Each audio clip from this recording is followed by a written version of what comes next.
The fund is there, in my view, for ambitious projects that cannot be financed from traditional sources. And therefore they put a premium on ambition, and I think that is really helpful. Were it not for the fund, you might find that the overall quality of what is available to Irish audiences would suffer. It's quite a significant amount of money. Big part of the projects that we've produced so far with the Sound and Vision Fund and in general in the company have been sort of fairly uniquely Irish and have had at least an Irish flavour to them, and that's a nice antidote to the amount of American and Japanese cartoons that are seen by kids on Irish TV all the time. It's important that they see something with a local flavour and something that reflects their day-to-day life, or even their heritage or their culture. But the fact that we were able to access the BAI Sound and Vision allowed us to do like world class standard animation for a kind of fairly local audience and a fairly local project.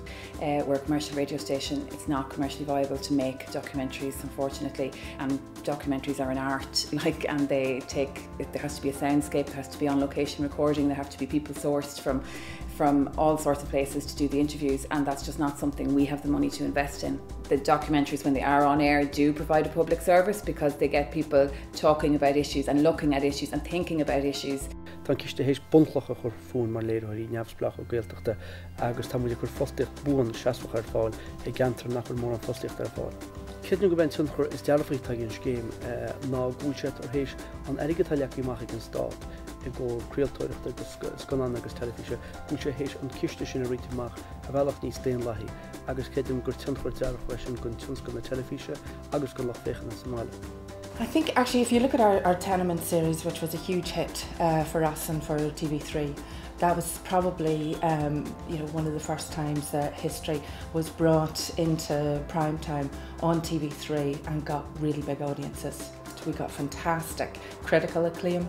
We were nominated for an IFTA, and just the personal response from people was enormous. We got emails for weeks and months after that series went out, and it repeated recently again in prime time and did remarkably well.